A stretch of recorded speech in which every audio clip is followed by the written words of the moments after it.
And welcome back. Well, did you know that 1 out of 7 women experience postpartum disorders? It is very common, but it's important to know that it's not necessarily normal. The good news is that there's hope. It can often be temporary and very treatable. And joining us now with more is Becky Schrader with an organization called Postpartum Progress. We also have Alexandra Rojas. She is a blogger for Metro Parent magazine. So great to have Thanks for being here. both of you here. Thank you so much. And I think I hope it's okay with both of you that we start out by saying both of you experienced postpartum after a pregnancy. So first, just how many children do you each have, and did you experience it after each child? I have 3 children, 18, 17, and 12 years old, and I only had postpartum depression and anxiety with my first. Same with me. Yeah. I had it, and they often say it gets worse with subsequent pregnancies, and I was worried about that after my first, but I only had it after my first as well. I had no symptoms after the first one. How about you? That's so great for me to hear. I only have 1 child.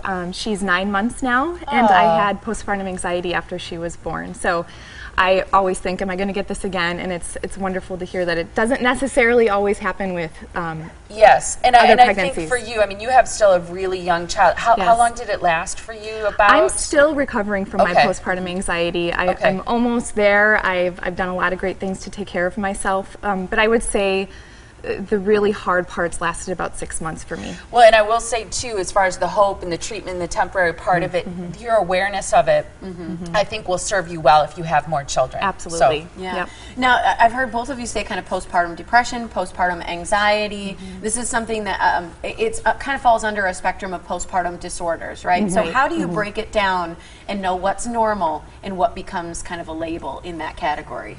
I think, well, Becky and I were talking about that before. I think any time that you don't feel like you're yourself anymore, any time that it goes on longer and longer, that's the time that you have to contact your doctor. And what kind of symptoms? How do you know that you're feeling these things? Well, I think a change in personality, a change in not being able to function the way you used to be.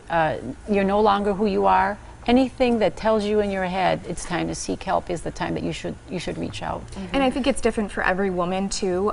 It's not just postpartum depression, that's what most people hear about and know about, but for me it was mostly anxiety. So my symptoms were insomnia was huge. That was a really hard thing for me. I couldn't sleep even when my baby was sleeping, loss of appetite. So there's a lot of symptoms, and the best thing you can do is just talk to your healthcare professional, let them know what you're feeling, and then they'll figure out the best treatment for you. For me, a lot of it was like unexplained crying, and people would come over and go, "How you doing?" I just start crying, and it's such a wonderful thing. And you're a new mom, and you think, "Oh, I'm just supposed to be elated over this new baby," and sleep when the baby's sleeping. You get all that kind of advice, and I think one of the things that's important is to keep talking about it to someone until they kind of understand what you're talking about, kind of can help you get help, or so that somebody's empathetic to it. Because sometimes people are like, "Oh, what's wrong with you?" kind of thing. And a lot of people call it the baby blues. And I remember going to my doctor at my 4-week checkup, and I said I'm not sleeping, I'm not eating. I had depression and anxiety. So I couldn't sleep, and I was crying, and I had waited my entire life to have a baby. I was 35, I finally had my baby. I was in my mind, the unlikeliest candidate.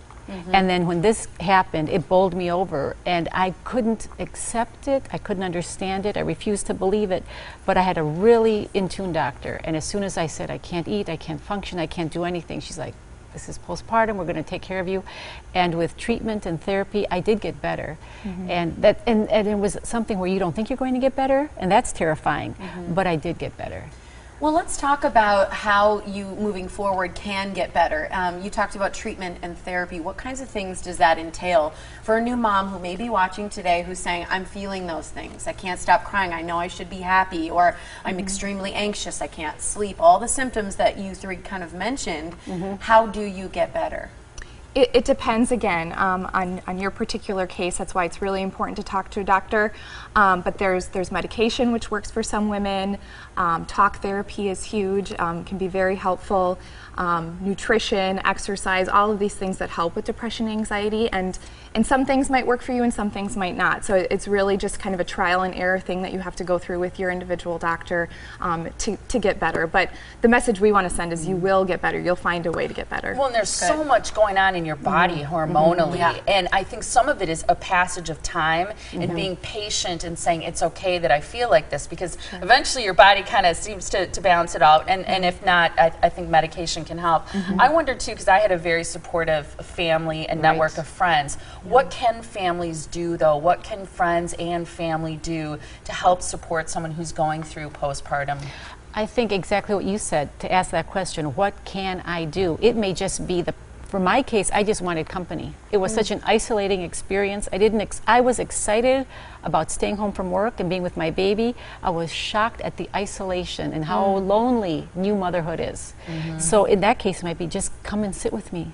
I mean, that's huge. Another thing is community and support. We both work for postpartumprogress.com. And it's a wonderful website where you log in and you find other women like you, and there's forums and chat rooms, and we talk all the time. That company right away takes that judgment off of you. So I support and asking, what do you need from me?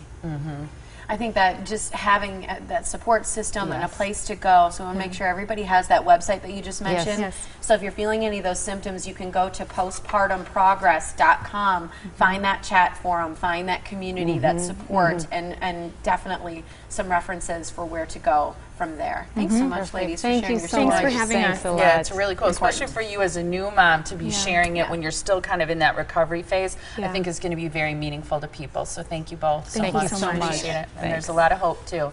Still